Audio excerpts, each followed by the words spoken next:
If you're feeling adventurous, you'll find it here. Add a flavorful cappuccino or Costa Rican coffee, and this place becomes very special. Get more at mooseandstellas.com. Moose and Stellas, for up north flavor. No one loves high school sports more than Up North Sports Radio. Tune in to the Northern Michigan Scoreboard Show every Saturday morning at 10 a.m. with me, Rich Calkins. Stay up on all the Michigan high school sports you love. Brought to you by Sarah Ford of Kalkaska and Gaylord. Start your stress-free car buying experience at sarahfordkalkaska.com or sarahfordgaylord.com. No one loves high school sports more than Up North Sports Radio. Up North Sports Radio.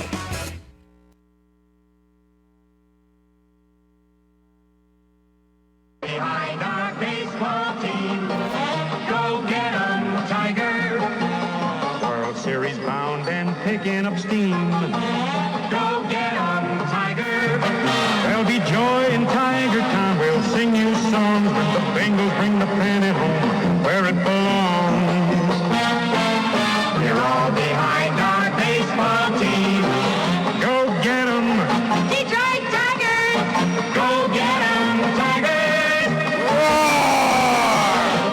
There you go. Welcome to Friday Faceoff on Up North Sports Radio, brought to us by Cherry Capital Airport. Jerry Coyne, Rich Calkins in studio. What can you say, Rich? Hey. The magic continues. It is unbelievable, Jay. See, the magic number is down to 1. Yeah, with the White Sox coming to town. With the Whites, but they're on a 3-game winning streak. But I like our chances.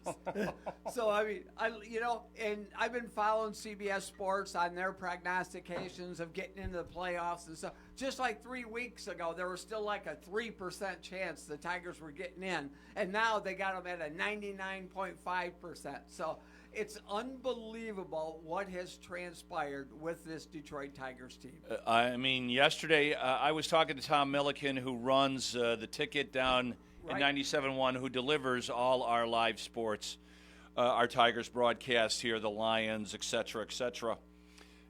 And I prophesized before the game yesterday that this would most likely be the game that they would lose. Yeah, exactly. Yes, you expect a yesterday's laugh here and there. Yeah. And they were down 3-0. I actually watched a little bit of the game, listened to some of the game, and like clockwork, they get 2 in the 6th and then 2 in the 8th.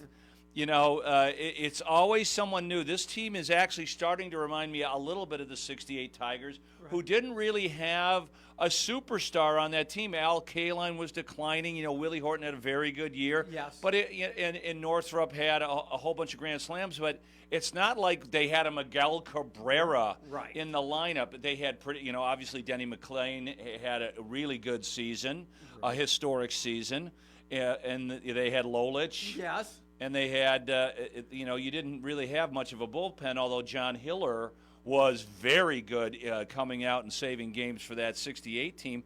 But this is, kind of like that. Yeah, and the way they're doing it this time too, JC, it is something other than like you said, what we had in '68 or '84 or those World Series teams that didn't win it but made it to it. We've actually got a great bullpen. It's a fantastic bullpen. I mean, it's just like, if we would have had this bullpen back, when we made it in with Verlander and stuff, we would have been holding a couple of World Series championships. Quite probably, that's true, Rich. The pitching has been spectacular. Hopefully, the Tigers clinch tonight or at worst tomorrow, so Skubal doesn't have to pitch on Sunday. To start the playoff run with Skubal. Yeah. That is especially in the wild card, the way it's the best 2 out of 3, right? And all 3 games, I didn't know this. They're all 3, whether they play Baltimore or Houston. All 3 of them are there on the road. They don't get a home game. That's kind of screwed up. It is, exactly. Of course, we haven't had to pay attention to it since they went to this format, but you're absolutely right. So, yeah, talk about true home field advantage, and that's what gives them the incentive, I guess, to either win your division or, be the best. It used to be that, the Major League Baseball kind of felt it unfair that the third team out, the team with the least, which is going to be the Astros, they will have the worst record of the three division winners. Yes. So they have to play the wild card. So originally that was a one-game playoff. Yes. And I think Major League Baseball recognized right away, this is kind of unfair. It is, but just to lay it on for one ball game and then say that's the determining factor of advancing in the playoffs. So, yeah, at least it is, like you said, at least it's 2 out of 3 now. Well, it's 2 out of 3, but they get the advantage of they get to play all 3 games at home. Exactly. Because any way you split that up, I mean, the only way you would make it kind of a little bit fair is you get to play the first game at home, go on the road and play the second game, and you get a third game if you need it. Potential clinching Yeah, back at your home because plate, if you yes. get the first 2 and the series is tied and you get to go back to Detroit. Oh, man. You know, that's kind of a screw job there, too. Yes. So I understand the thought process. So, but it's kind of a drag. You know, the Tigers would have to win that series before they could have a home playoff game. That's exactly right, the way it is. And the way the fans have been rallying around recently, around these Tigers, you know, it's just amazing to see. I mean, you run out of superlatives talking about this baseball team because, like you said, JC, it's guys coming out of nowhere. The defense by Sweeney at shortstop, that play he made off his knees yesterday was incredible. Yeah, he's been good. Abanez has been really good at third. The defense has improved. It has. You know, Torkelson hits the big home run on Wednesday Yes. It was to good to see. Yep. Much needed for his psyche, for sure, because he'd been striking out quite a bit lately. So it's when you put that big hammer up there and he hits it over, just to feel like he is contributing as well. You know, one of the interesting things I saw in the press conference yesterday that Hinch was talking about is that he goes, you know, I've been through all this. Yeah. You know, he's the coach of the Astros, went to a couple of World Series, won the World Series. He goes, I'm just so excited for these guys to feel what that's like. Yes. You know, the Tigers have been down for a long time, and but Hinch has kept this team with a mentality, even when they had losing records for the last few years, of the importance of focusing on the game at hand, Yes. not it getting too big. So tonight will be interesting from that standpoint. Like, are the Tigers just going to, you know, we'll throw the bats out there, the White Sox stink, Right. or are they going to play to win this game tonight? Right. Oh, I mean, they have shown to me that, like you said, even during those years when the A.J. Hinch was coaching these Tiger teams and they were sub-500 teams, they still came out and competed and battled. So they really haven't changed philosophically at all.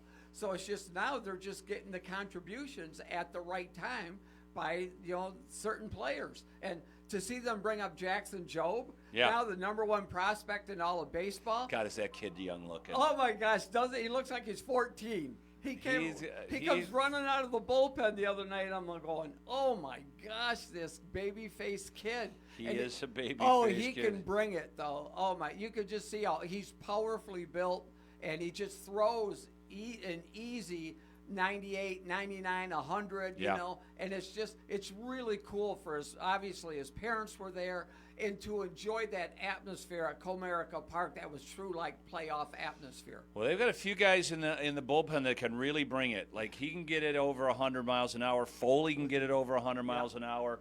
Brisky can bring it pretty hard. Brisky's been amazing. He's really, you see the development of him through the last couple of years and now he's getting high leverage situations, and it's just, it's so cool to see these young guys just develop right before Tonight's game will be pretty interesting. So the White Sox have their best pitcher by far pitching tonight. Garrett Crochet is going. Tigers have not announced. It's a bullpen game. I'm assuming Holton will probably start the game. Yeah, Crochet is a good pitcher. Yeah. Yeah, no question. Like you said, he's the one guy on their staff that you can say, that guy's going to bring it every single time. There was a lot of talk that he would get traded at the deadline. Yes. And he actually told the White Sox he didn't want to go, which was shocking. Yeah, Jesus, get me the hell out of here. What is he seeing that no one else is seeing within this organization? Because it's going to be a long few years there for the White Sox. They must be picking up all his tabs at Harry Carey's. It's the only thing I can think of. But yeah, the Twins lost again. And the Tigers are 9-1 in their last game, and the Twins are 2-8 in their last 10. Unbelievable. Yeah, what a collapse. Collapse in Kansas City. They're 3-7 in their last 10, even though they the last couple of games keeping pace with the Tigers. But they've got 3 in Atlanta, which is going to be sketchy at best. The Atlanta is getting pounded with the remnants of the hurricane. Yes. I haven't heard anything yet about that. I wouldn't be surprised if they moved that those games because they don't have the luxury of time. No. Well, they've got a doubleheader to play on Monday. Yes, already, which is extending their season. Which has to be played because that's a doubleheader between the Mets and the Braves. Both teams competing for a wild card. Yeah, the Braves are one game ahead of the Mets. Kansas City quite possibly could lose all 3 games to the Braves. Yes. And that would put the Tigers in the second wild card spot. So there's still a lot to play for. Like I said, tonight's game will be super interesting because the White Sox are on a 3-game winning streak. Yeah, I think it's their first one all year. Yeah, and I said their best pitcher. He was their only representative for the All-Star game. So, I'm angling right now. Hopefully, I'll get the word. I got to be downstate to move my son into his new home. So I've applied for the press pass for the Sunday game. Right. Oh wow. Very cool. Yeah, I haven't been to a Tiger game this year, so I figured what the hell? It's a 3:30 start. Go down to Comerica Park and kind of soak up the atmosphere for a little bit. And that last game, for people that don't know, it's always a big bash anyway. Oh, yeah. And, I mean, it's not opening day, but it's still a good time. There's a lot of people that throughout the whole state and the Midwest that want to go to that last game at Comerica Park because it just is. It's a wonderful atmosphere. But now, with the Tigers knocking on the door of playoff contention here, that it's a much bigger deal for sure, as it'll be a raucous crowd there for sure. Oh, speaking of raucous crowds, did you see the last game to be played at Oakland? I sure yesterday? did. Yes, I did. 46,900 to say goodbye to the worst ballpark in sports. Oh, and you've been there, right?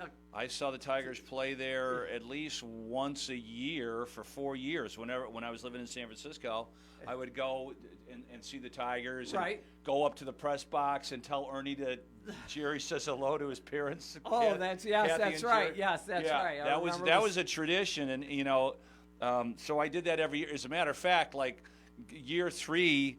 Ernie's like, oh, yeah. Kathy and Jerry, right? No, that's great. Yeah. But it was a dump then. It was horrible. And then the Raiders used to play football there as well. And so you would watch. Oh, the field was all chewed up. You would watch Raider football games there, and you would see the baseball diamond within the configuration of the football field. It was awful. It's just like, oh, my gosh, it was just brutal. But, Scott Van Pelt said something very interesting that I hadn't thought of until he said it. It's one thing teams move. Mm-hmm. Detroit's been lucky; it's never happened to them. Yes. But the Colts moving to Baltimore and all the crap that's happened, and but Oakland's lost 3 franchises. Yes. I mean, the Warriors still are in the Bay Area. Right. But it's Oakland is a funky town. Yeah. It's not. It certainly doesn't have any of the glitz or the glamour of San Francisco. Mm-hmm. Right.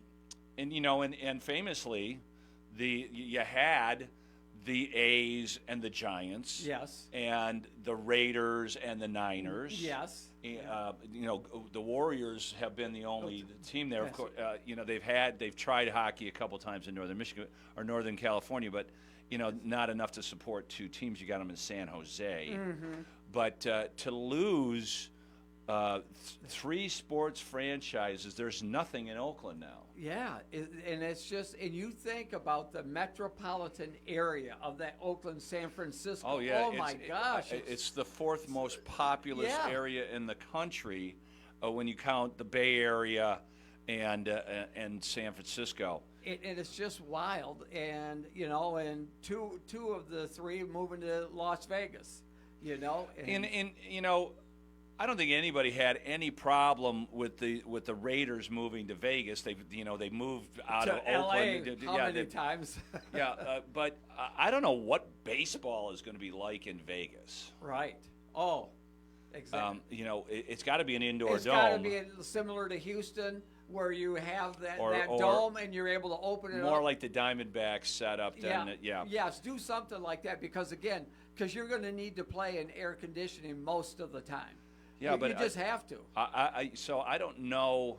The Raiders have a very healthy fan base. It's professional football. Yes. And there's only that only 8 home games. Yes. Okay, so you're going to have 82 home games in Las Vegas. Now, I don't know if visitors to Las Vegas are going to want to go let's see go catch a game.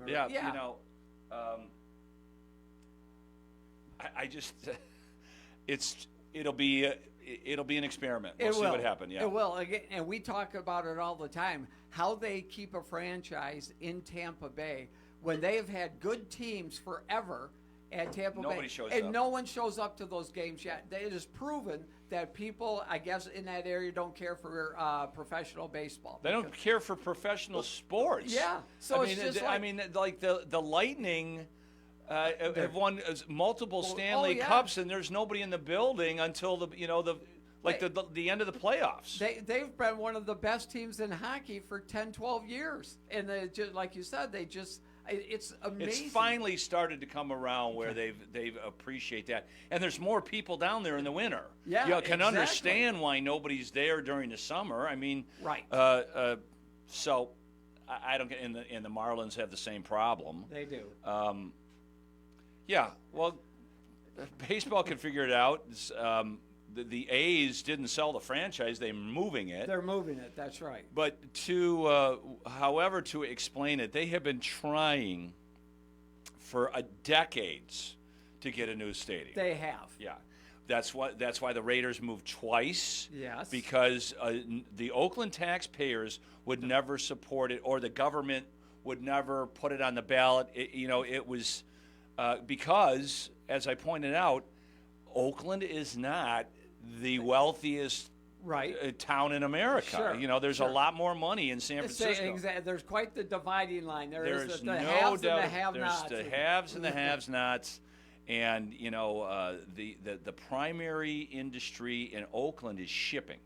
And you got a lot of dock workers and things like that. It's a blue-collar town. hard work. Yeah, I mean, you couldn't have a more separate fan base than, the erudite, wine sipping, No caviar question, eating. yeah. Yeah, you should see the new stadium that the Warriors play in. Oh, is it? Yeah, it's just. No, it's off the it's charts. unbelievable. Yeah. Like the suites have wine cellars in them. Oh, seriously? No, yeah, it's incredible. So, yeah, they didn't have that at the Right, Coliseum. At the Coliseum. Oakland Alameda. That was a very old stadium. I mean, I saw the Warriors play there. So, it's Oh, wow. it's understandable when you look at the economy of sports why this has happened. And, you reap what you sow. You do, absolutely. Like you said, for years, different professional owners have tried to work with local politicians, work with the fan, but work within and try to get something worked out to keep teams locally. but it's never worked out. No. Never. Not there. In multi, it's not. And the other thing is, Rich, is that they all won world championships. Yes. I mean, we're not talking scrub things. Two Super Bowls, 4 World Series, 2 NBA championships, all out of Oakland, all gone. Those Oakland A teams of the 70s and stuff, talk about a juggernaut. Yeah, no doubt about it. Oh, my gosh. And they had the best uniforms in all of sports. They were so cool. Oh, yeah. That green and Joe yellow. Rudy Joe and Raleigh Rudy. Fingers, Oh, Reggie yeah. Jackson. Reggie. Yeah, great. You know, it's unbelievable that the 72 Tigers took them to 5 games. Yeah. Bert Campaneris. Yeah. They were the bat. I think Jackson was out of there then, but they still had everybody else. Right. So, yeah, rest in peace, Oakland sports. They'll never be able to afford tickets to even go to the Niners. Oh, no kidding. Yeah, so we'll be back after these words on Up North Sports Radio's Finding Friday Faceoff, brought to us by TVC Cherry Capital Airport. It's time for Destination ML. It's time to fly. Start your next comfortable, convenient journey from Northern Michigan's hometown airport, Cherry Capital Airport in Traverse City. TVC makes your trip easier with affordable terminal-adjacent parking and all the friendly airport services without all the crowds. Fly from Cherry Capital Airport to your dream destination on Allegiant, American, Delta, Sun Country, and United. Visit tvcairport.com and fly with TVC. Cherry Capital Airport in Traverse City.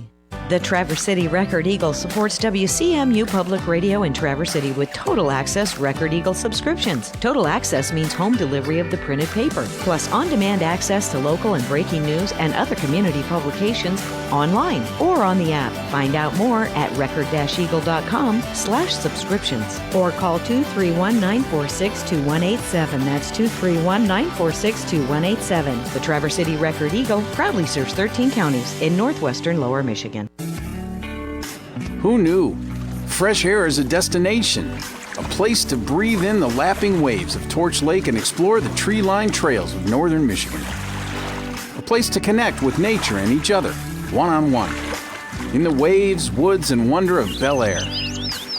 When you're looking to escape the everyday, breathe in the magic of northern Michigan at Shanty Creek Resort in Bel Air and online at shantycreek.com.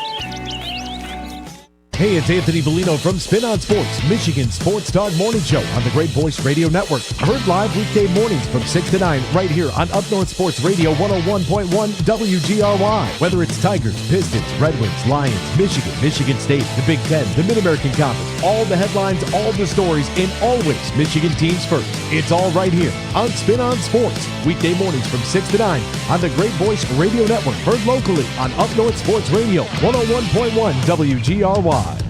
That's a great show. Anthony Bellino does a fantastic job. It's time for Destination MLB. Kevin Klein joining me from TVCAirport.com, Cherry Capital Airport. Kev, it looks like we have another potential road trip for the Tigers. It's coming up. We're going to make it happen. We're going to make it happen. You know, we almost had to take police action here at the airport this morning. I was down in the lobby, and we had people wearing the Kansas City Royals shirts. And I almost had to give them a police escort out of the building to make that happen. I was a little nervous, Those are some competitive fans, I would say. Well, they're going to have their work cut out for them. They got to play the Braves here in Atlanta. The Braves need to win games. I mean, they are one game behind the Mets for the last wild card in the National League. So the Royals are in, even if they get swept. No, their magic number is one as well. So they're going to have an interesting series. It's also going to have a lot of weather issues. We'll still keep our eye on that, because if the Royals do get swept and the Tigers win 2 out of 3 from the White Sox, they'll move into that slot. So it'll all depend on who's going to play Baltimore in Baltimore or Houston in Houston. Absolutely. And, 2 great trips as you know, we had great fares for the Baltimore trip the last time around. Mm-hmm. You're still looking at some pretty good things going out to Baltimore. And that, depending on the days and how they work out, how quickly it becomes the schedule, and home field advantage, all that kind of stuff. But you're looking for around $328 to $600, depending on how quickly we have to get out there. Well, it's going to be Tuesday, Wednesday, Thursday is pretty much the schedule. Oh, so you're looking on Tuesday, it's about $600, but on Wednesday and Thursday, it's $328. And there you go. It depends on the day you're going to go to get out there. And then Houston is going to run you around $800. Really? To get out there. Yeah, it's last minute to a big city sometimes runs you a little bit higher, but not too bad. I mean, all things considered, when you look at last minute, and you're chasing the Tigers for that opportunity. Are the non-stops still running from Traverse City to Houston? Those are done for the summer. Okay. They'll be back here next summer, starting most likely in June. So we look for United Airlines to bring those back. Okay. And so that'll be an awesome opportunity. And so, yeah, I think you've got some great fares when you look at that, for those last-minute opportunities, because what we've seen in the past, and I'm talking just a few years ago, if you're looking to do a last-minute walk-up fare like these, less than 7 days, they were close to $2,000. So, still $800 is not so bad when you compare it to those, but it is pricey on that last minute going. So, awesome opportunities, and we'll continue to watch how they do through the playoffs. And, we couldn't have asked for anything better, I love their away game winning record this year. So I think we have to say we're part of that, don't you, Jerry? It's completely we're responsible for the turnaround. I think I don't think there's any question about that at all. So the and then we've got a Lions road trip coming up. The 13th? Yeah, the Lions are going to play the Cowboys. So now that's 2 weeks away, so to speak. And that's only $436. Right. So you're looking at some good prices.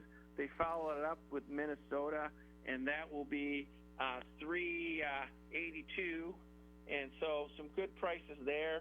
And even when you look into, later in the year going to Chicago in the late December, that's only $250.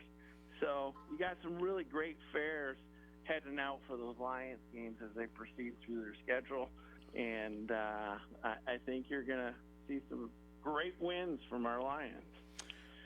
Yeah, we'll have to look ahead.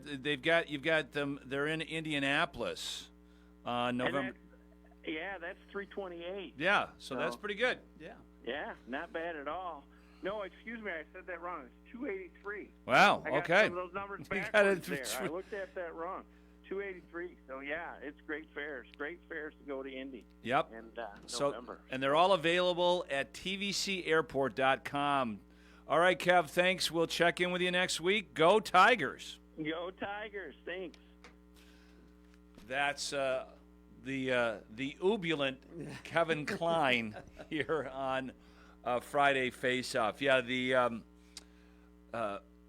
the Tigers, like we pointed out, they're going to either play Houston or Baltimore in those cities. So yes. As far as matchups, I think I'd prefer to probably play Houston, but I don't know. I mean, it'll be interesting. The storyline's obviously more compelling with AJ returning to Houston. Yes. Framber Valdez is pitching really well, probably almost as good as Skubal is. Right. That would probably be the game one matchup. But the Astros, had a horrible start to the season. They were red hot. Haven't been so great lately. They've leveled off. Yeah, that's they for have. Sure. So, in Baltimore, we took 5 out of 6 from them in the past week and a half, but they're playing better ball now. Yeah, like you said, They took 5 out of 6 from the Yankees. who's playing best baseball right now? Astros 5-5 in their last 10. Like you said, the Lions 9-1 in their last 10. Tigers, sorry. You just don't, you don't want to play a hot bait team. You just don't, because again, when they get it rolling, it's hard to stop it. Yeah, that's true, and that's what's going on. We've got a big NFL matchup coming up here, Rich. The Lions and the dreaded Seahawks. Lost 5 in a row to the Seahawks. Unbelievable, yeah. And the last 2 have been at home. So it's like, that needs to stop on Monday night, on a doubleheader Monday night. No Ragnow. Yes, that's always concerning. And part of that, I go back, I really thought the Lions were going to draft a center in this year's draft. There were a couple available, just because of depth, knowing that Ragnow has that chronic toe injury. Yeah. And so I just hope he's got a partially torn pectoral muscle. Usually, if it's a complete tear, they're done for the year, but it sounds like his is a partial. And so they're going to try to milk this through the rest of the season and pick certain games where he's going to be off. Well, they have the bye next week, so it's probably coming at a decent time. The injury report right now: Laporta is questionable. Ragnow is out. Yeah. Brian Branch. I don't know if he's going to play. Right. He's got a concussion. Anzalone will play, it looks like. Good. I don't know what's going on with Rakestraw. Did you see Marcus Davenport? He's done for the year. So yeah. That's one of those signings that, if healthy, he's really good. But he just can't stay healthy the last couple years. No. Leonard Williams is questionable for the Seahawks. Kenneth Walker Jr. is questionable. Noah Fant. I would imagine most of those guys, if not all, will play for the Seahawks. When they're questionable, usually they play. It's the doubtful that is usually when they lean to not play. The interesting question about the Seahawks are not, they have a new head coach. They do, Mike McDonald. That you may know of. Yes. He was the D coordinator for the University of Michigan for a couple years. Then he was the D coordinator last year for the Ravens. Right. Who completely dismantled our offense last year. They did. It was the worst game that Goff and the offense had by far. By far. Yes. They scored 6 points. It looked like they. And those 6 points were 2 field goals. Yeah, we're on different playing levels. Yeah. I mean, the Ravens, and like you said, he's now the head coach at the Seahawks. So and their defense overall is playing much better. Now, they haven't played the level of competition, but they've played who is on their schedule. And they're playing very well. And Geno Smith, historically, has played pretty well against the Lions. The Lions have historically played poorly against running quarterbacks, but they did a very good job against Kyler Murray. They did. They really played a nice game last Sunday for sure to kind of hone in him, and so that they eliminated his ability to get out of the pocket. I mean, I think maybe one scramble was a big deal. Other than that, he didn't kill us, did an awesome job with that. Yeah, the defensive line is playing outstanding football. Yes, they are. Not just Hutchinson. They're playing good team football. The DBs, they're learning. Mm-hmm. It would be very helpful to have Branch in this game. Luckily, it's a Monday nighter, so maybe that'll give him an extra day to get on the field, because I think Branch is probably the best defensive back we have. Yes. The Goff is not playing great football. He is not right now. He has struggled for sure. I mean, he got 4 picks, I think, already, and the offense just still seems a little out of rhythm. It's not out of rhythm. Hand the ball off. Yeah. That's the best I know, exactly. That little hook and ladder that they had, that was exciting. But again, on a consistent basis, it really seemed like we should have put more points on the board last week. There's no doubt about it. So we'll see what happens here. We get the home cooking. It's a 3.5. I saw it was at 4 at one point, went to 3.5. Given the history with the Seahawks, I would probably take the Seahawks getting the points. Yeah. It's going to be a close ball game. I mean, Probably. I really believe it is. It's going to be a great. You get the feeling the Lions are going to break out. Will it be this game? I don't know. They've already lost one home game. Yeah. That you wouldn't have expected them to lose. Yeah, I don't think. I don't think they'll lose this game, but it will probably be tight. Come down to the last possession, or definitely within a one-score game, no doubt about it. The Lions, as you pointed out, have 4 turnovers in 3 games. They're all interceptions. They haven't fumbled the ball at all. So it'll come down to that. This is certainly, as you indicated, a big step up in talent for whom the Seahawks played. They played Denver in the first game, a rookie's first game. Yes. Nix is playing better, but they got lucky, to play him. Who else did they beat? Oh, I'd have to double check, but they have not played a murder. They beat New England in overtime. Yes. Yeah. And then I can't remember who they beat yesterday. So another. Like you said, a quarterback. Come on, Rich, do your job. Hard to recall all of everyone. I got a lot of football dancing around in his head here. It's all scrambled together between high school, college, and pro.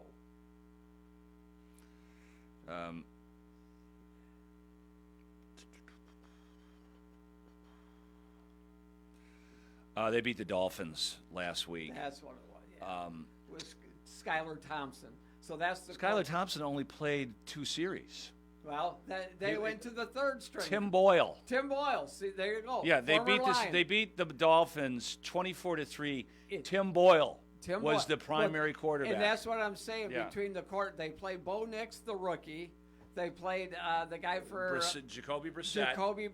And then Tim. And we're lucky to win. Yes. And so Tim we'll Boyle, see. But we'll see. But as we said, the Lions don't have a great history with this. It's just one of those teams. It is. But like you said, they're due for like a breakout game here. It just seems like they're right on the cusp of ready. Either or, that game will be available to be heard on the radio on our sister station, Q100 Michigan, which is your home for all Lions sports on the radio. We'll be back after these words from our fine partners on Up North Sports Radio 101.1, brought to us by Cherry Capital Airport. We'll go over the rest of the NFL schedule. Sports on the Michigan News Network. The odds of the Tigers making the postseason now at 99.3%, according to Fangraphs and ESPN. They now get 3 games against the 120-loss White Sox over the weekend. 1 win or a Twins loss will secure a wild card berth for Detroit. Game 1 at 6:40 at Comerica Park. The Minnesota Twins will be hosting the Orioles. Former Spartan Kenneth Walker III may be on the field in Detroit after missing the Seahawks' last 2 games. He's returning to practice while recovering from an oblique strain. He ran for 2 touchdowns against the Lions last season in their win. Detroit star Aiden Hutchinson hoping to end a 3-year losing skid against Seattle. There's no lack of urgency for this game, the defense especially. The former Wolverine also tossed around the idea that fans at Ford Field wear all black to go with the Lions' black alternates that they'll be debuting for the game. And the Wings will play their second of 8 exhibition games, but the first at Little Caesars Arena. It's a rematch between them and the Blackhawks. Tonight's face-off, 7 o'clock. Chris Villar, Michigan News Network. Let's go inside the mind of a 10-year-old. I should have worn those earrings today. I like those earrings. Gabby has those awesome earrings. I need to ask her where she got those, but that's just what she would want me to do. I'll have Michaela ask her for me. Buckle up, Sarah. Yeah, but then Michaela will be like, why don't you just ask her yourself? That's just like Michaela. Sarah, buckle up. Michaela's such a great name. I wish I was called Michaela. There's like a dozen Sarahs in my class. Hey, we're not hitting the road until you buckle up, honey. Oh yeah, seatbelt. I forget sometimes because my brain is like busy, you know? I wonder if there's pizza at school today. Sometimes it can be tough to get through to your kids, but it's not impossible. Always make sure they're wearing their seatbelts, even on short drives. Remember, you have the keys, you have the power. Never give up until they buckle up. A message from the National Highway Traffic Safety Administration and the Ad Council. Visit safercar.gov/kidsbuckleup for more information. Welcome back to Friday Faceoff on Up North Sports Radio, brought to us by TVC Airport, Cherry Capital, your destination or your jumping off point for any destination here in the U.S. Rich, an interesting schedule of games in the NFL, as it always is. Yes, and not including last night's game. No interest there. I mean, very little, 10, 11 penalties by Dallas, a lot of field goals. Dallas wins it, but that was a brutal game for entertainment. It was a brutal game, plus the fact that there was two really questionable calls. It's like they were together. They kept coming together every couple of minutes, and it just like there was no flow to that game at all. Yeah, a really badly missed pass interference call on the Cowboys versus the Giants that kept them from continuing a drive, so they had to kick a field goal, and then an obvious two penalties on the call that they threw flags on that the Cowboys scored a touchdown and then picked them both up. Yeah, Lions fans know all about that. But it was in New York. Yes, it wasn't in Dallas. Yes, exactly. So the first game on my schedule is the Falcons at home versus the Saints. That Saints-Eagles game last week was strange. It was. The two of the highest scoring teams in the league combined for a 14-9 game. That's or 14-12. Excuse me. New Orleans, like you said, the first couple of games were just like unbelievable. The Eagles played great defense, which they hadn't up till that point. But I think the Saints are for real. And Atlanta's coming off a Monday night game. I like the Saints getting a 1.5 here. I really like, Derek Carr's. Looks like he or Sam Darnold are going to be the comeback player of the year, it looks like, unless Aaron Rodgers just starts going crazy. Yeah. The Carolina Panthers, they're the biggest so far this year. The biggest underdogs on the card every week have won those games outright. Is that right? Every single game. And Carolina got that win last week. They were the biggest underdogs. They were 9.5 underdogs, and they won. They beat the Raiders after the Raiders had beat the Ravens. There's no NFL football, no rhyme, no reason. Well, it just throws everything into flux. Wow, is Andy Dalton that much better than Bryce Young? Evidently. I know. Yeah. Because they didn't change any other player. No, they didn't. They made them change their quarterback, and all of a sudden they win a game. But the Bengals are 0-3, so I don't care if they're going into Carolina or whatever. Right. No, they're going to play like their hair's on fire. Yeah, the Bengals will win this football game. Another very interesting game. So the Rams, who beat the Niners in the Triage Bowl, everybody on both teams was on the IR. Yes. But the Bears are in trouble. The Bears, I said it last week. I'll say it again this week. Nice to draft Rome Odunze, but if you can't keep your quarter... attention, Matthew Stafford fans. Did you see the first 3 years of the Lions? That's right. We got Megatron, but you got to throw it in a half a second. That's right, yes. No, that's exactly right. Like a lot of people said, oh, man, they got all these toys that they could use. But if you don't have time to get the ball to they can't run the football. No. DeAndre Swift they brought in. He's a pretty good running back. But they can't open any holes. He had a great year at Philadelphia last year. Because they're the best offensive line in football. And then you go to the worst offensive line, it's like, whoa, all of a sudden. Matthew Stafford, a lot of bettors will go, if you have any questions, you just take a look at the quarterbacks. Okay, I don't know what's going to happen to Caleb Williams. Matthew Stafford's going to the Hall of Fame. Yeah, he is. No doubt about it. He has been unbelievable this year. With no offensive line, with no wide receivers. He just gets it done. God bless him. Yeah, no question. God bless Matthew Stafford. And like you said, shame on Chicago. It appeared like, they're going to, another first-round quarterback, they're not helping them out at all. after all this. Well, they're screwed now for this year because Eberflus is gone. Yes, that's the thing. And they're going to bring in another O coordinator. Welcome to what they did with Mitch Trubisky and Caleb.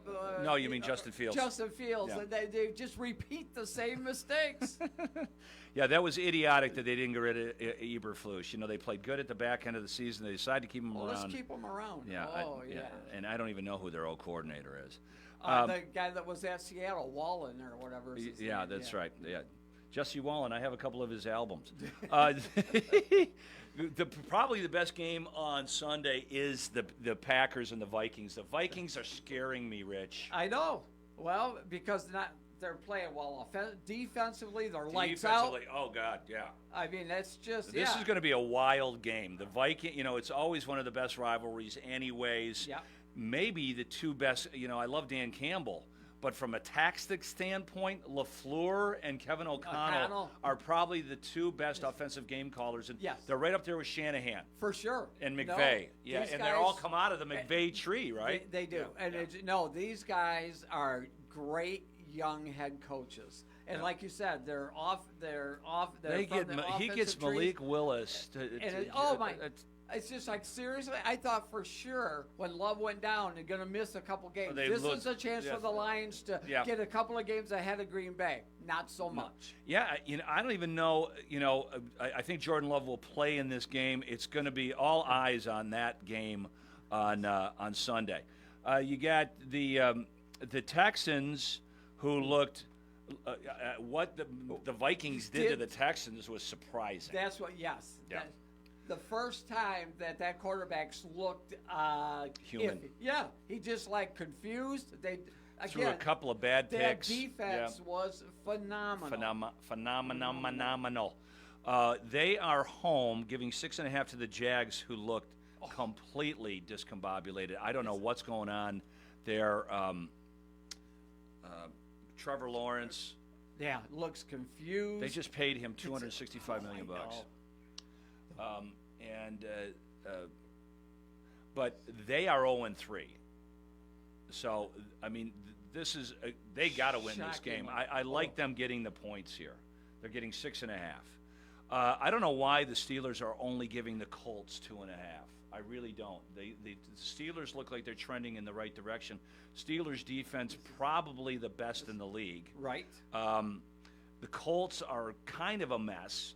I mean, so I don't know if I got to check the injury report, but I see the Steelers rolling. Yeah, you would expect. I mean, Indiana came in with a healthy Anthony Richardson back. They really expected big things to get started there in Indy, and it just hasn't got rolling yet. He's like Michael Vick was when Vick first got in the league. Spectacular plays, horrible plays. Horrible plays. Yeah. There's no consistency. Yeah, so we'll see if they can straighten him out. I don't, but the whole office is Jonathan Taylor. Do you want to really try to run the ball against the Steelers? Good luck with that. Yep. The Jets are giving 7.5 to the Broncos. The Jets, this will be an interesting game. Mm-hmm. They looked really good on, Thursday night. They played last Thursday. Yes. They blew out the Patriots. The offense and the defense looked better. But, Denver, Bo Nix, they played pretty good last week. Last week was his best week. No question against Tampa. I knew Tampa was going to have a letdown. After the big win against Detroit. Yeah, so this will be an interesting game. I don't know if I like Denver getting more than a touchdown. That's just me. Right. The Eagles are on the road playing at the aforementioned Tampa Bay Bucks. Eagles are 2.5 point favorites. There's got to be a little revenge on the Eagles' minds. Even though they were playing crappy football, they lost to Tampa in the first round of the playoffs. Mm-hmm. If Vita Vea is not playing in this game, I like the Eagles to cover. Yeah, because that hurts that defense for sure for Tampa. Well, you can run it, Yeah, and Saquon. He's doing pretty good this year. He's doing all right. Pretty the Giants? This is idiotic. How good would the Giants look the way the offense is playing better with Saquon and Malik Neighbors. It's just the way, I mean, it gives you two dynamic players that you can't just key on one of them, and it just makes that Joe Sheen, whatever, from the Hard Knocks thing look even worse. Yeah, give us your best offer and we'll match it. Yeah. Let me know. And, I'm coming to Philadelphia. They never and the heard owner said, he goes, man, I sure would hate to lose Saquon. So what's he do? He loses them. Yeah, okay. So the Cardinals are 3.5-point favorites against the Commanders. How good is it? Jaden Daniels, I said it, 100 times. I'd rather take Daniels than Caleb Williams. You know that I did that. Yep. And he looks spectacular. He looks really good. He just got to, man, don't take those big hits. He's a thinly built dude, but, man, can he fling it? And he's smart, good decision-making. He's I think they got something going on in Washington. He played 55 college games, so he's got that wealth of experience. Really shows at the NFL level. And he's starting to slide. Yeah, he better. There's going to be a lot of running quarterbacks in this game. You're gonna right, exactly. Yeah. The Niners are giving 10.5 to the Patriots. Now the Niners are going to win this game. Yes. But who's playing, and are they going to cover 10 points? That's exactly right. Yeah, they're just so beat up. Yeah. So I'll take the Pats and the points there.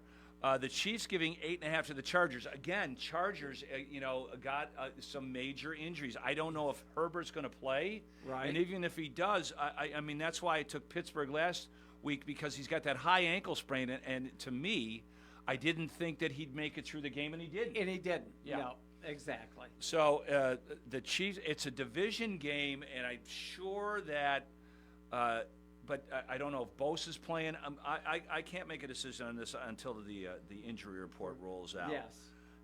Now this is the bounce back. I don't know what the hell's going on game. The Browns are giving 1.5 to the Raiders in Vegas. Okay. I'm taking the Raiders. I think the Raiders learned a lesson. Yeah. About taking somebody for granted. A little too lightly. Yeah, that's yes, right. Exactly. Yeah, and the Browns are a freaking mess. Unbelievable. Because that defense was expected to be. Yeah, but Myles Garrett's got bad feet, he's not and right. the O-line is still not together. He took a shot to the ribs last week too, so not only is it defeat now, but he's got a rib issue. So he's and another great freaking football game, the Ravens and the Bills. Bills, I know that Sunday night standalone game. That's going to be worth the price of admission. This is a toss-up game. The Bills are getting 2.5, so you got to take the points. Yeah. Then the Monday night games, the Titans and Dolphins. I don't know. This is going to be a 2 to 3 game.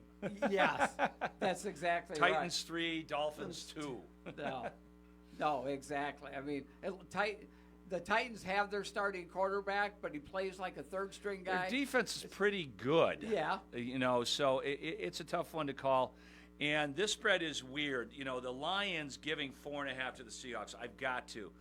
If it's that's a big number. That's really, because it's gotten it's 3.5. I think it's through 3. Wow. So Anyways, enjoy your Sunday football. When we return here on Up North Sports Radio's Friday Faceoff, we'll talk a little college ball, and then we'll have the Fickett Sons High School Sportscape show. All that on Up North Sports Radio. By the way, you can watch us on Up North Sports Radio's Facebook page. Who knew? Fresh air is a destination, a place to breathe in the lapping waves of Torch Lake and explore the tree-lined trails of northern Michigan. A place to connect with nature and each other, one-on-one, in the waves, woods, and wonder of Bel Air. When you're looking to escape the everyday, breathe in the magic of northern Michigan at Shanty Creek Resort in Bel Air, and online at shantycreek.com. It's time to fly. Start your next comfortable, convenient journey from Northern Michigan's hometown airport, Cherry Capital Airport in Traverse City. TVC makes your trip easier with affordable terminal-adjacent parking and all the friendly airport services without all the crowds. Fly from Cherry Capital Airport to your dream destination on Allegiant, American, Delta, Sun Country, and United. Visit tvcairport.com and fly with TVC. Cherry Capital Airport in Traverse City.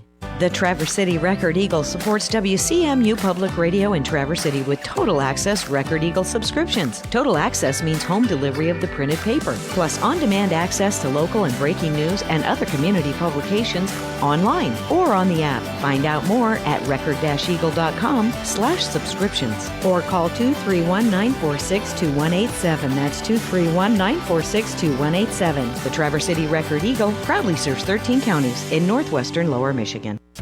Here at Pioneer Hills Marine in Roscommon, summer has flown by, and sadly, it's time to start preparing for winterizing your boat. If you're someone who likes to do it yourself, Pioneer Hills Marine has all the winterizing supplies you need. Or, if you'd rather spend more time with your friends and family, bring it to us and we can do it for you. Pioneer Hills Marine now offers fall detailing. Get your boat detailed before you put it away so it's all ready to go come spring. Pioneer Hills Marine, making memories priceless. It came out of the darkness. You didn't have time to react. Now you got front-end damage. What next? Easy. Choose Jim's. You find your car in the parking lot? Wait, where'd that scratch come from? Where do you go now? Well, that's easy too. Choose Jim's. You finally got your dream truck. Want to deck it out? Easy. Choose Jim's. Jim's Collision in Roscommon. From collision repair to awesome accessory, they make a bad day better. ChooseGems.com. That's ChooseGems.com. Welcome back to Friday Faceoff on Up North Sports Radio. Hey, Rich, you know, Lindsay is busy getting the chairlift all lubed up. That's right. Because you got the fall colors starting to pop out at Shanty Creek, and the chairlift rides start tomorrow. Excellent. Just $8 to take that beautiful chairlift ride up and back up Summit Mountain every Saturday and Sunday. I think they start at 9 or 10. You have to go to shantycreek.com for that. Enjoy 360-degree views of the fall colors high atop Shush Mountain. It's spectacular. And while taking in the scenery, you can grab a Shorts Pure Michigan Fall IPA on that, or a little hot chocolate. We still have the Fall Color Classic that we've been pushing. That's this Sunday for the 9-hole scramble at Shush Mountain. Tickets are just $59 per person. $20 of that going to the PGA Hope charity that I'm just in love with. Great foundation and actually going to be great weather for it. Yeah, whether you have a team or you just by yourself, you want to play beautiful the Shush Mountain Golf Course for 9 holes. Great charity. They'll hook you up with some other players. So call 231-533-2020 to register for that. I was at U of M. Yes. For the just a great football game. It was, absolutely. No, like I told you off air, you're Michigan's good luck charm. You're there when they beat Ohio State. Yeah, you're there when they haven't lost a game that I've been at in quite some time. You got to, yep. You got to keep going. You know, the running back situation has turned out to be pretty good. Yeah, that's a good problem to have, isn't it? When Mullins, the former linebacker, is just a brute. Yeah. Kal-El, which was Superman's dad. The run that he made, you know, after that Donovan Edwards fumble, everybody in the building just went, oh, this is it. I mean, he fumbled the ball on the 20-yard line. Trojans get a touchdown, go ahead. 27-23, and you're like, it didn't look good. It did not look good at all, and you knew they're going to run, but the 67-yard run that he made, breaking, you know, the one thing that was a little suspect, you know, the Trojans' defense had played much better, and because they didn't know how to tackle for the last 2 years. Oh, yeah. Oh, they were abysmal. And they made some plays, but they could not wrap up on a number of big runs, especially with Mullins. Yeah, exactly. Yeah. He keeps those legs churning. Yep. He runs angry. I think, I hope, and I pray that Donovan will take that fumble the heart and really form the thunder and lightning package like it looks that they have, like Haskins and he did a couple years ago. Yes, exactly. I mean, it's his senior year. He's a captain. I don't know if you saw it. When Mullins came over after he scored the touchdown, he hugged him so hard. Like I haven't seen my dad in 25 years. Right, exactly. No, it was because he knew he bailed him out. But Orgy's going to have to learn to throw the football. Oh, yeah. They got it. And again, they don't need to throw it 30, 40 times. He just needs to be efficient enough to move the ball to where they're not loading 8 in the box all the time. Yeah. Minnesota looks bad. I think, they who was it? Iowa ran for 290 yards against them in that game at Minnesota. Yeah. I think they need a big boat to row right along that front line. They better tackle. I mean, it's down to 9.5, but I still think that the Lion or the U of M will cover that. And that's a noon kickoff. That's a noon right kickoff. Here, right? Yep, right here. You guys have a hard out. We do, yeah. For the high school scoreboard show. I will not be here. You do it with Randy? Randy. I don't know why. To me, Ohio State is 23.5-point favorites. I think they're going to kick the absolute dog crap out of Michigan State. Yeah. Yeah, what is that? That's the that's a 7:30 game. Saturday night game. I think they're going to put on a show. Yeah, I really do. They played a very suspect schedule. Michigan State might not be great, but it's still a huge name in the Big Ten. Yes. And these two teams do not like each other. It's not U of M, no, but it's still another team in Michigan. That's right. Yeah. That's exactly If they right. have the chance to lay the lumber, they're going to send the message. Yeah, that's right. This is a different Ohio State team than the years past. 48-7. I got this score at. Yeah. So I've been giving this out for all week long as the bet of the week. Yeah. Give the 23.5. I don't care if it's on. It's a lot of points, but again, and then for viewing pleasure, you got Georgia and Alabama. Yeah, that's going to be. Georgia's been a little off. They have. And Jalen Milroe, Kalen DeBoer knows what he's doing with quarterbacks. He's going to be in the NFL soon. I have a funny feeling. Yeah, he coaches like an NFL, like one of these offensive-minded guys. I mean, you take a look at, Milroe was so inconsistent for Alabama. Just look at the bowl game that he had against Michigan with all the fumbles and everything else.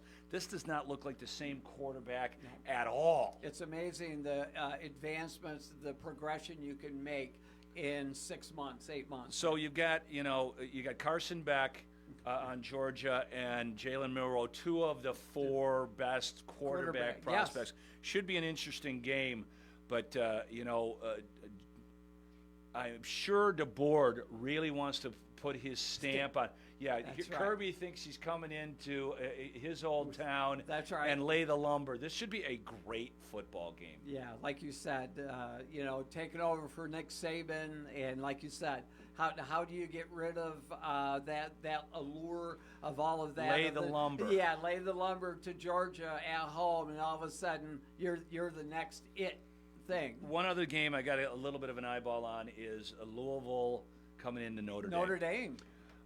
Notre Dame's 6.5-point favorite. They have got to. If they lose the game, and they're not going to the playoffs. Right. And Louisville is really fast. They've got some athletes on they that do. team. Yeah, so Josh Burnham from TC Central's been hurt the last couple. He hurt his ankle back a couple of games, so he hasn't played the last 2 games. Yeah, Notre Dame's got some injury problems. Their offensive line is banged up pretty good too. So we'll see what happens with the Irish. We're going to do the Fick and Sons Sportscape show. Where's my read here, Rich? Yeah. It is time for the Fick and Sons High School Sportscape show here on Up North Sports Radio.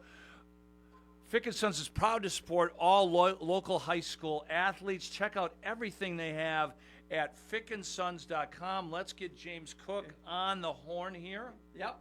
And when we get a hold of James, we're going to be going over all the slate of high school games tonight and tomorrow. There's going to be a whole lot of interesting games here across north central Michigan. And one of the You're traveling to going down to Midland. Going down to take on the Chemics. Yep. Going to that our sports bar afterwards. Yes, exactly. Loaded Tots, baby. Loaded Tots. I remember it well. No, that was a great place to eat. Hey, James, hold on a second. All right, James Cook from the Traverse City Record Eagle Sports Department joining us. James, where are you headed tonight? I'm headed to Throby Field. Yeah. Never heard of it. Traverse City St. Francis against Kingsley. Yeah, that is going to be a dynamite football game. It should be. I mean, those two teams, I mean, they're rivals. They don't like each other. And it's just one of those things where they're both geared up to always try to beat the other one. When I was at Kingsley's football camp this fall, they had a sign up on their tent where they have dinner every night. This says beat St. Francis.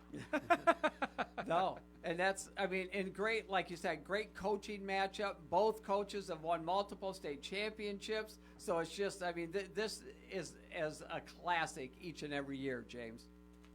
Yeah, and it's St. Francis has an 11-6 edge in the series all time, but in the last 6 meetings they've each won 3, so it's kind of like this is the best of 7.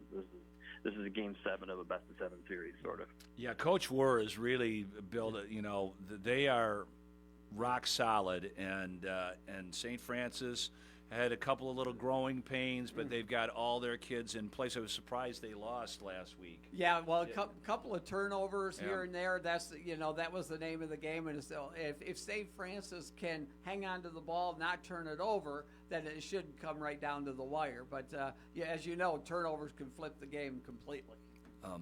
It's good that it's at Thurlby Field. It should be a pretty good crowd.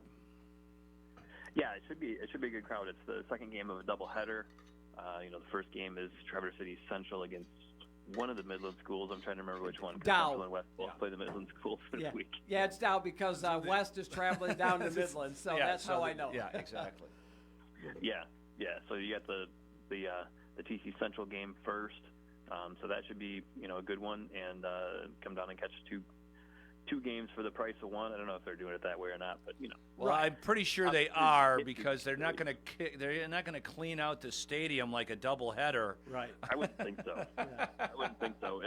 These doubleheaders in football, they want to have the second game get going so fast. Yeah. After the first one. Right. As soon as possible, because they're kind of ushering the first teams out as quickly as they can, and trying to get the second teams in there for warm-ups and all that. So I was going to say, most of those fans, I'm picking people out of the stadium. It doesn't matter. Most of the fans are going to hit the road, and Midland does not travel very good. Midland Dow does not travel well. Right. And Central is probably not. The Central fans, only a few of them will want to see St. Francis. So I don't think that's going to be an issue. Probably not, but you never know. I mean, it should be a good game. So maybe there's some hardcore high school football fans that just want to watch a pretty nice football game for free, basically, if they're going to the DC Central one already. Well, the weather will be fantastic. Yeah. What do they kick off at 5 for that first game, James? First game is at 5 o'clock. The second game is 8:30. They're saying maybe 7 o'clock, but I don't think that's going to happen. 7:30 probably at the earliest. Referees need to speed it up. Central really needs a win. Yeah, they do. Yeah, they do. At 1-3, I mean, they need to get a win to get back in, a team that can hunt for the playoffs. Yeah. The Midland was 2-0. They're 2-0 in the league so far. Actually, both Midland schools are 2-0. Yeah. So far, so West has got a good game on its hands too. Oh, it does, yeah. Midland High, they've put up 93, 94 points the last 2 games, so total. So yeah, they've got they figured out their offense. They're 3-1, and it looks like they're a red hot Chemics team. I know you'd had your interview with Coach Wagner yesterday. How's the health of West? Not bad. Okay. Not bad. Yeah, kids hanging in there. Overall, doing pretty good. So. No Brady Vaughn yet. Still hoping at the end. I saw him yesterday. I was out at the field. Okay. He's still got a crutch. Yeah. Yeah.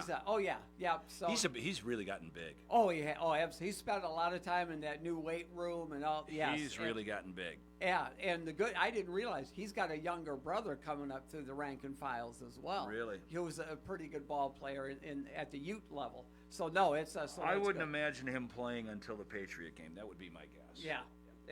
If so, probably. Yeah. I mean, I could see that. Now, James, in the Big North, Cadillac, the Vikings traveled to Gaylord. Gaylord, of course, struggling this year, but they're hoping to try to get their first win. It's a 3-2 game. Yeah, it is. Yeah. Well, Gaylord has the field goal kicker for that. Well, they don't anymore. That's been another problem. They don't have the great field goal kicking that they've had in the past. So, and they have very, very substandard quarterback play. That's been the problem. The defense has been magnificent, but they're on the field the whole game. Right. You know, and that's what it eventually really caught up to them in Marquette. Even though if you look at the statistics, Marquette still had like 7 punts in that game, and they still won, and they won 31-0. Yeah. Yeah, it's been a tough season for their offense. Their offense, yeah, they've got it. Yeah. You know, and coming off that 20-0 loss against Petoskey, you know, Cadillacs won 2 in a row though against Sault Ste. Marie and Alpena. So, and they've held their opponents to just 6 points. Like I said, 3-2. Yeah, those last 2 weeks, they've only given up 6 points. I mean, Escanaba is the only team that scored double digits on Cadillac so far. Yeah. So their defense has been pretty solid this season. Yeah, for sure. What Rich likes to say, offense optional. Yes, exactly. Little 8-man football on away travels to Gaylord St. Mary's. Gaylord St. Mary's needs a win. They do. Yeah. Yeah. They need to get one there. Yeah. That would be good for them. You know, they picked up that game against Ishpeming, who has been one of the better teams in 8-player this season. A couple weeks ago, and took a loss there. So and then they lost to Forest Area last week, right? A little bit, but I think that they still can win out until they have that really good game at the end of the season. Yes, against Inland Lakes. Yeah. Mm-hmm. Well, they better get their poop and scooped. Yeah. Yeah. Yeah. And Inland Lakes plays Ishpeming this week. Saturday they do. Game at 2 o'clock up in the UP. Okay. Very nice. Very nice. No, there's still some other good games. As you said, James, you're going to be at the Kingsley St. Francis game, the second game of a doubleheader. A little further outside your coverage area, but another one, great one here, is Ogama Heights at Clare. Yeah. Ogama is, not really let up after having that good season last year. Right. I was wrong. Gaylord St. Mary's won last week. They beat Bel Air 56-8. Okay, that's okay. Yeah, it was the week before that they lost. Yeah, the Ishpeming game. Yeah, you're right. Yeah. Yep. So also, could be interesting to see, but Sheboygan travels to Boyne City. Yeah, Boyne's been a team that is, I don't know if I necessarily would say a surprise, but they've been a team that's been really good this season. Yeah, I mean, Ryan Brazilian, one of the best running backs in the area, and they've been rolling pretty much recently. Yeah. The Grayling Vikings play up at Escanaba, is it? Tomorrow? Mm-hmm. Yeah, a Saturday game. Escanaba in the moonlight. That's right. Yep. Looking for their first win. Yeah. Tough schedule, but this is a winnable game, so hopefully they can hit a little winning streak. So go Vikes. Yeah. Yep. No question. Any other games, James, that you're keeping your eye on? Oh, that Glen Lake at East Jordan game is one that should be a good one. Both of those teams are coming in at 3-1. Neither of them's lost in their division in the Northern Michigan Football Conference yet. So this is kind of one of those games that the winner of this game really puts themselves out in front as the front runner in the league championship race for their. It's at East Jordan. These teams. Glen Lake has kind of had the season or had the series against East Jordan until last year. East Jordan beat them 26-3, which I think is the first time East Jordan had beaten Glen Lake since the 1970s. Right. Yeah, that's a beautiful setting there at the East Jordan School, especially in the fall, sitting back behind the high school there. That just that and Harbor Springs, the two best stadiums. Yeah. Exactly. You just have to. You could just, as the announcer, you're looking around the broadcast and you just see those beautiful trees. It's just an incredible location. It's like Cal Berkeley. If you're one end of the stadium at Cal Berkeley, you look over the stadium through the trees and across the bay. But very, very, very picturesque. Yes. And then Harbor Springs added artificial turf to there. Yeah. Oh, they did. Yeah. Oh. It's field turf. It's a really nice field. Yeah. Rich, I can't believe you haven't. The game of the week. Come on, you know what the game of the week is. What's that? I was. Ogama Heights. Oh, I already said. Clare. Oh, I already said it. Did I? Didn't hear yeah. We talked about. Oh, yeah. That's the the real deal. Where was I? I don't know. Yeah, James, did I not mention that? Yeah, no, you did. Okay, sorry. Okay, that's all right. I'm too busy rocking out on my phone. Yeah. Who's Gladwin got then? Oh, Standy Sterling. Oh, boy. Another tough. Yeah. I mean, they no rest for the wicked. Yeah, at they all. shouldn't Brutal. have. Maybe they shouldn't have Oh, had the split. They shouldn't have split the. Standish. I Yeah. mean, talk about a 3-game tough road. And we talked to Coach Jarsford. I listened to it. Yeah. And they're all one-score games. Yeah. So they're playing these games, and they all might match up in districts as well. So that could be amazing. Gladwin's got to win some games now. They got to win some games, yes. You know, they cannot afford. They really need to win this game. Yes, they do. Yeah. Anything else you got circled on your schedule this week, James? Those are pretty much the big ones. You know, you've got some pretty solid matchups. You know, like you said, Petoskey at Alpena. Yeah. Northmen have been playing pretty decent as of late. Petoskey's undefeated, right? Yeah. Petoskey's got an undefeated season going around. They shouldn't have any trouble with Alpena. I wouldn't think so. No. Elk Rapids at Barcelona taking on the Ironmen. Yeah, that's a pretty good matchup too of two teams that have been. Mancey's playing all right. They are. Yeah. Exactly. Yeah. Right there.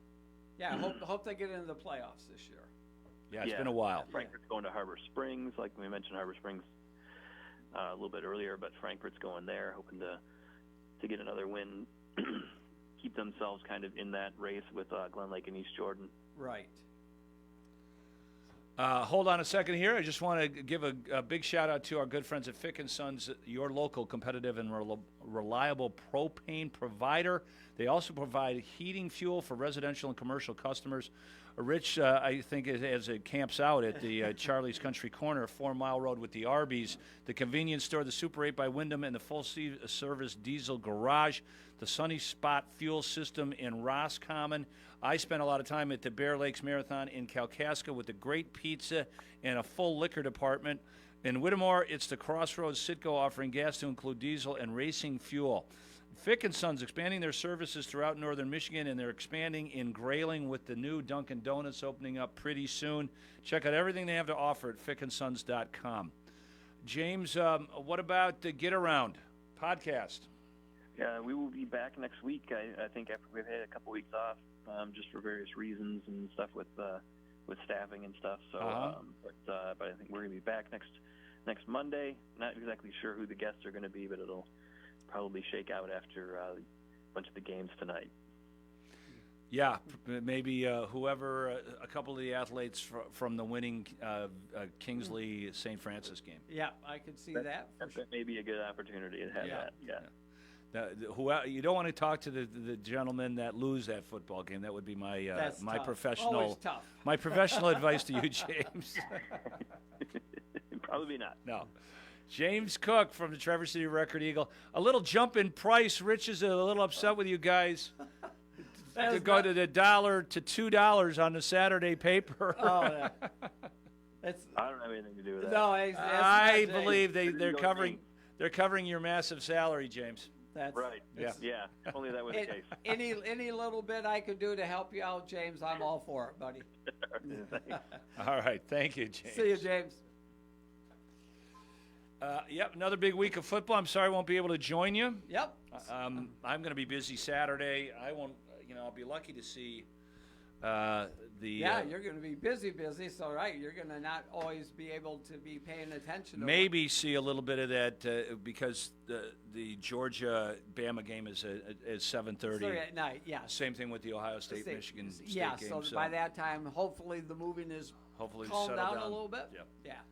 So this has been thanks again to Fick & Sons, your local reliable propane provider. Check out everything that they do for Northern Michigan at fickandsons.com. I'm headed over to, what do you got?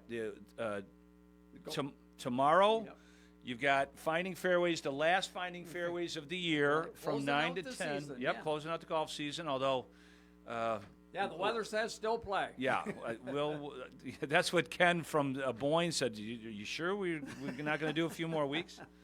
I'm like, it's hard to do the sports on Saturday with the football and the golf. Yes. But, so you'll be able to hear that on Up North Sports Radio at 9 o'clock on either Saturday or Sunday.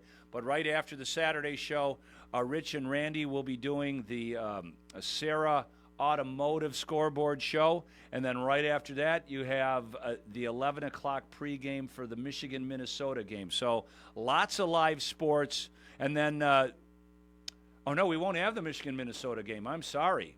Because of the afternoon Tiger game. The Tigers-White Sox game, a potential clinching playoff game there if they don't clinch tonight. Which you can hear right here. At 6:40. So Tiger action proceeding. U of M, Minnesota. Who cares? Right. Yeah. Tigers in the playoffs. Big deal. Big deal. And the Tigers are on at 3:30 on Sunday. So we're gonna. It looks like we'll have a few more baseball games this year, Rich. Yeah, it's looking that way. We love extra baseball. Lions on Monday night on Q100 Michigan. Thanks for joining us here. Back to CBS Sports. Chips, Colorado and BYU. BYU was 1984.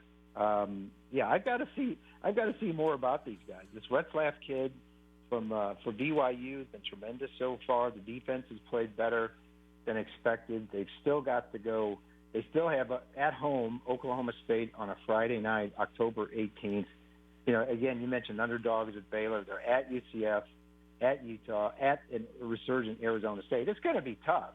But I think it's a good start for them. And Kalani Sitake, was a guy in the hot seat. Dennis Dodd here on the show. All right, so, by the way, our fill-in producer is a big Notre Dame fan, so be gentle, Dennis, depending on your perspective here, or don't be gentle. It's fine. Louisville going to South Bend to play Notre Dame. Notre Dame they're a touchdown favorite. What kind of chances do you give Louisville to continue Notre Dame's brutal start to the season? Yeah, I kind of wrote about this yesterday. It looks like a great game. I'm not sure it is. I think Notre Dame is equipped to go on the road and win this. They've won something like 18 straight ACC games, which is amazing to me. Louisville, under Jeff Brom, hometown guy, that's the guy they wanted. After October 1st, and since 2016, I think, his teams are 26 and 24. So not only do they have to win this game, you're still a little skeptical about them after they win this game. So Riley Leonard is the only way Notre Dame's going to win offensively, because I don't think they have the receivers, is for Riley Leonard to become that +1 quarterback, and that's why they got him. He's not a great passer. They used him for perfection, I thought, at Duke.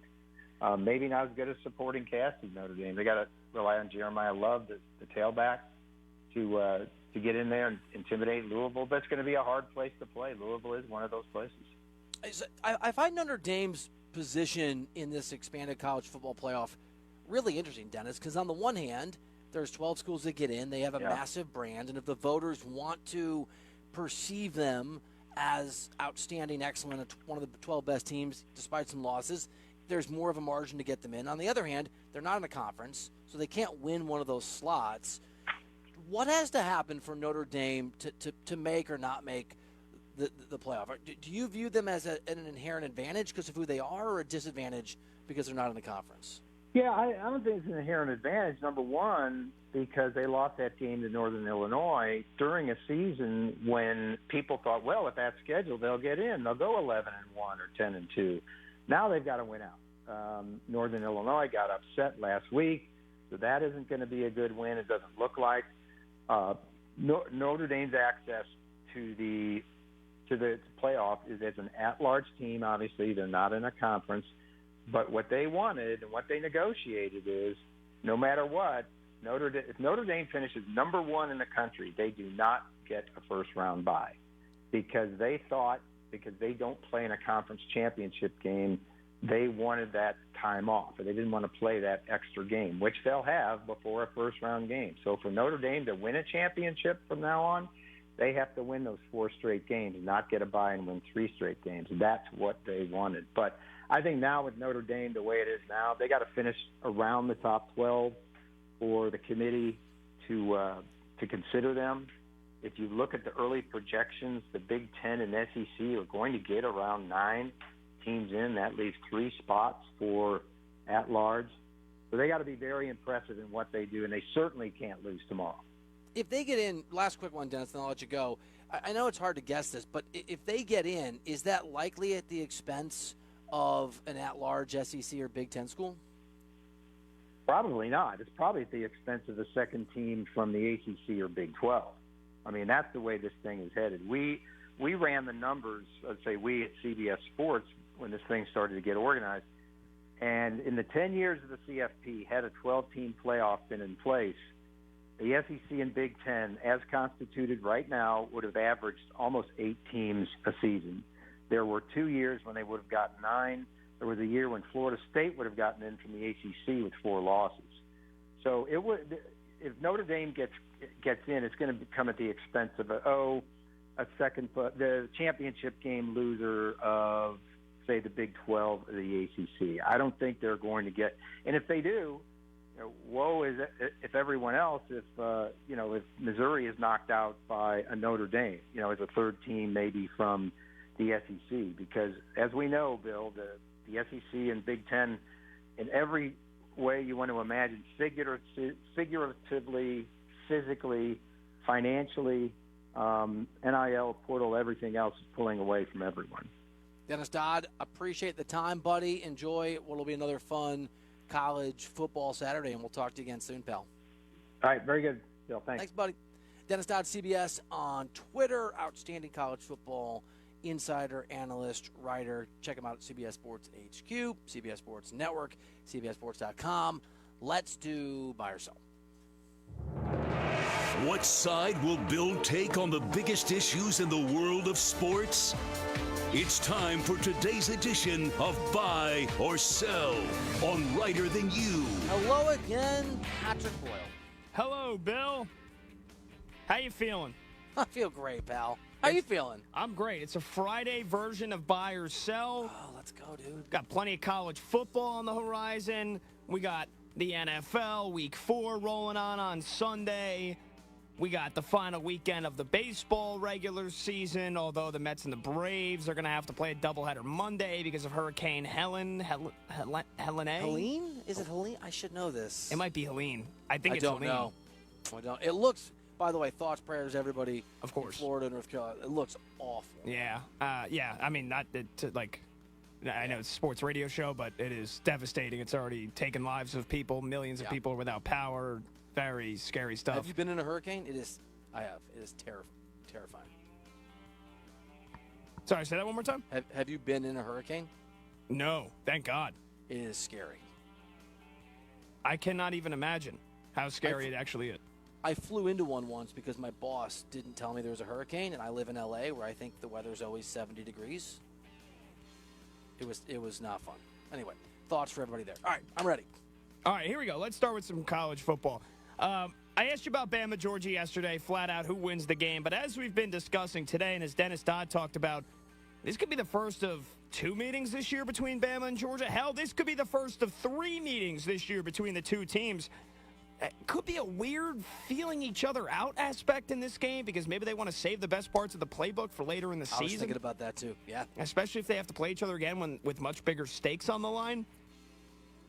Despite all that, buy or sell, Bama and Georgia meet each other at least twice this season.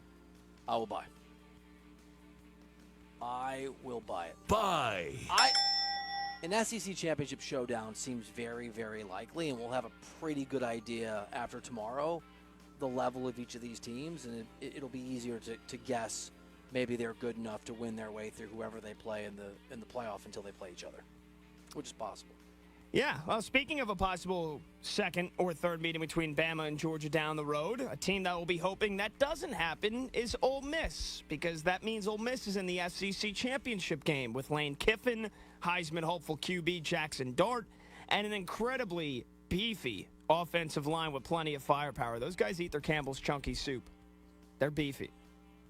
I like the beef, yeah. All right. Yeah, I liked it. That's good. Did you want a little? Sorry, did I not give you enough? I don't know what I wanted. What's going on there? The Rebels have outscored their opponents. Get this is not a typo.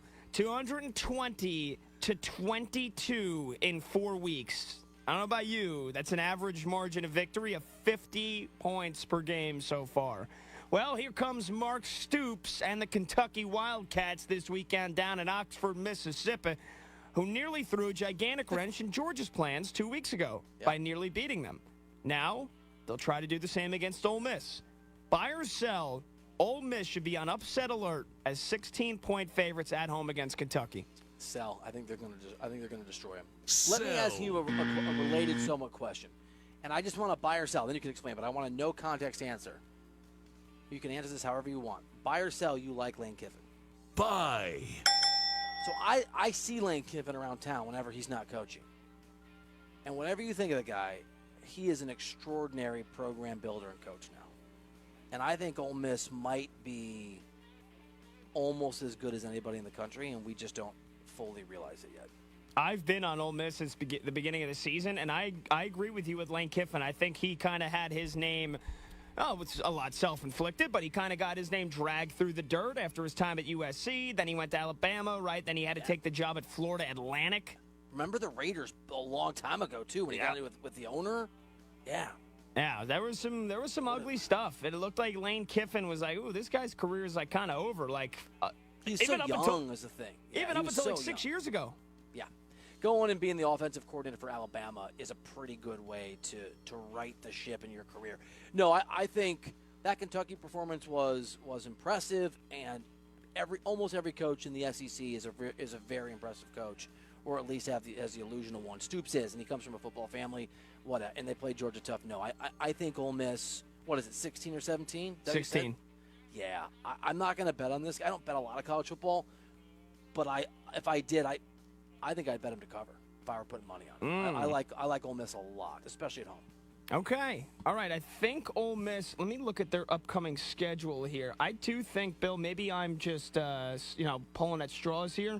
I do think that, trap games in college football are very common. Like, teams are looking ahead if they know there's a big rivalry game next week. It's a real thing. They're kids, man. These are like 19, 20-year-old dudes. Yeah, that being said, they play South Carolina on the road next week.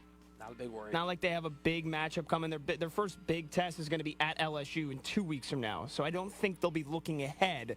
Maybe the at South Carolina game is a trap game. You're on the road. You're getting ready for LSU. I'm just not worried about this game. Me neither. Although, I don't know. If Kentucky can do that against Georgia.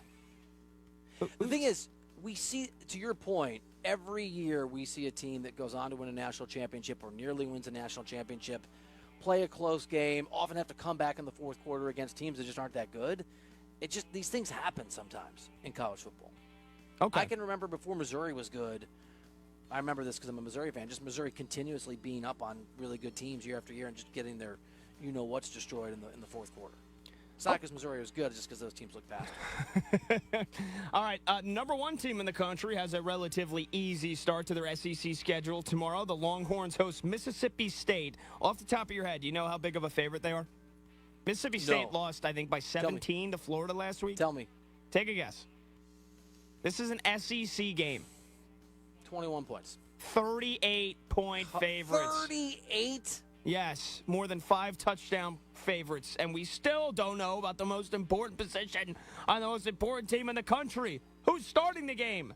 Quinn Ewers questionable with that oblique injury. The electric Arch Manning lit it up 2 weeks ago when he came in the game to replace Quinn Ewers. Then he kind of turned in a mediocre performance, but it was against Cupcake School, UL Monroe. Right. They still dominated the game, so it's kind of, what do we make of Arch after a game and a half? Well, speaking yesterday to the media, Longhorns head coach Steve Sarkisian keeping his cards close to his chest about who's going to be under center. We're going to decide on the quarterback thing tomorrow. And again, it won't be a secret. We're not trying to pull the wool over anybody's eyes. Just want to give Quinn every opportunity to see if he's ready to play and what he looks like. But I'd say he's improved every day. I think Arch has had a very good week, and I would say this: Trey Owens probably had his best practice as a Longhorn today. So that was really encouraging as well. Yeah, just really quickly, I'm asking you to play doctor here. Just buy or sell, just based off of that Quinn Ewers plays tomorrow. Sell. Sell. You're 132-point favorites. Why play your starting quarterback if there's even remotely a question? What is the – so if it's you said 37.5? 38. What's the total, 60 or 62 or 63? That's – you can't – no offense, what degenerates are going to bet that game and bet? You can't bet on a team to cover 40 points. That is a pass. I think like the total is 61.5. You basically nailed it. Good job. So they're expecting the expected score just based off of that would be what, 49 to 11, 50 to 11 basically, or 51-10. 51 to 10. Buy or sell, you would ever put, like, whatever for you is like a healthy but a significant amount of money on a team that is a 38-point favorite. Sell. I couldn't do it. Have to bet the other way. Don't bet it. Wherever you are. Well, that's the thing. Like, it basically, how many people are just going to bet Mississippi State just because it's 38 points? That is an insane number. And at what point does Arch Manning play the entire game, or if they're up 45-3 in the third, does he come out? Right. And that we don't even know who the quarterback. That just tells you how good Arch is, even if he didn't have a great last game. That it doesn't matter who the quarterback is for this team to just be expected to dominate. Yeah. So here's the actual question for you here, Bill. Buy or sell? Arch Manning has a legit shot to keep starting for the Longhorns, depending on how he performs tomorrow against Mississippi State. If Ewers is out, and I will tell you, they play Oklahoma. They have their bye next week. Oklahoma in 2 weeks. Georgia after that. So you're asking, can he win the job? Correct. Sell. I think Sark's comments there make it pretty clear it's Ewers' job. I think it's no.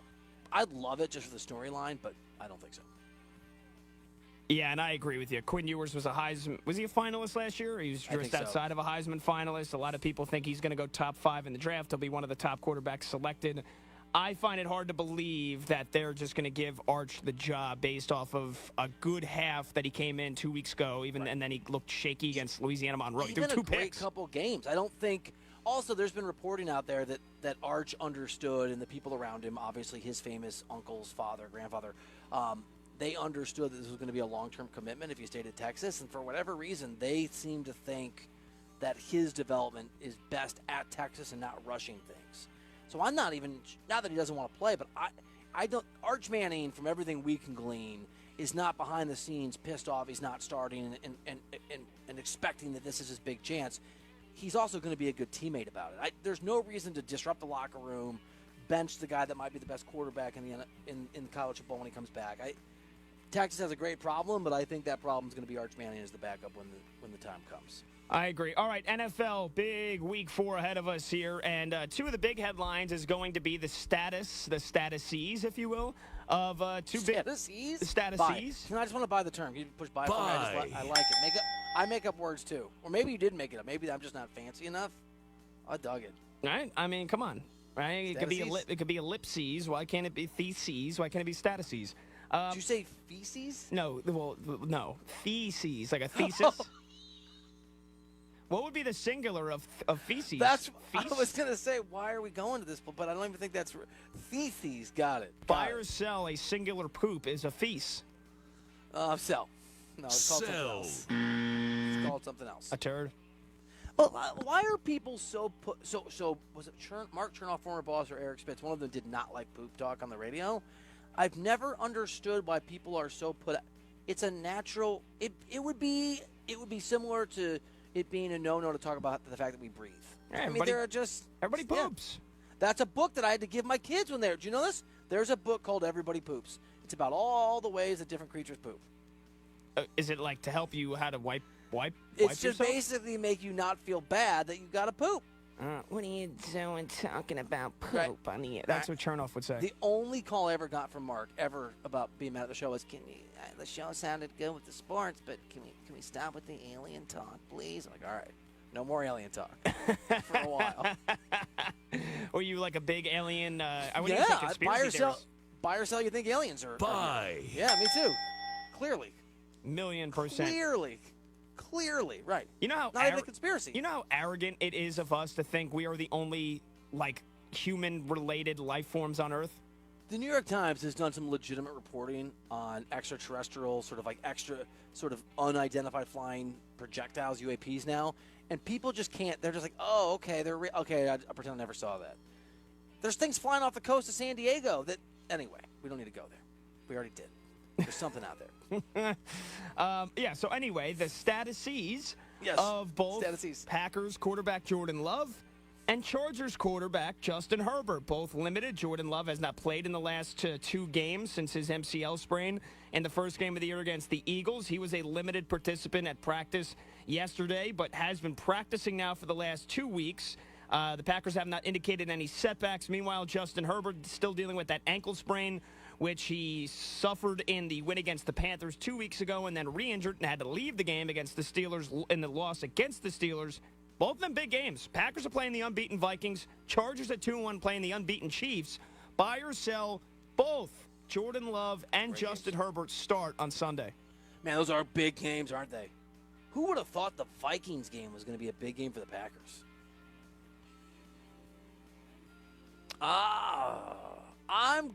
So it's hard to know, right? Because I'm going to sell.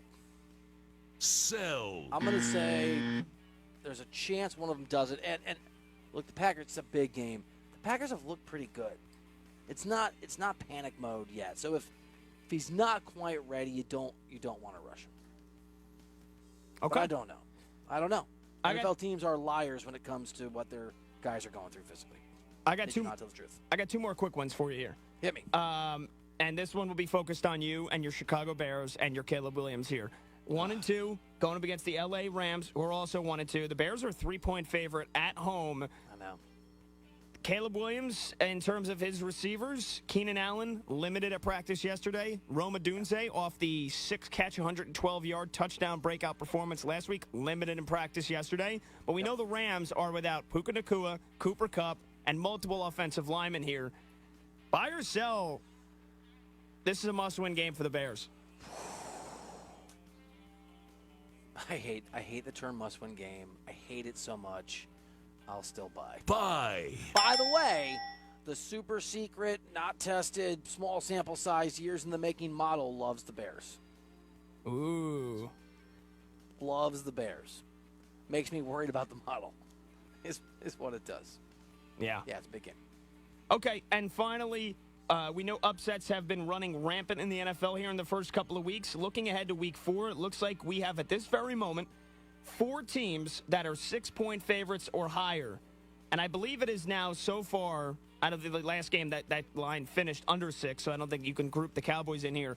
But through 3 weeks, teams that are 6-point dogs or higher are 13-2 against the spread, and 9 of them have won outright. And here in week 4, we've got the Jets as a 7.5-point favorite against the Broncos.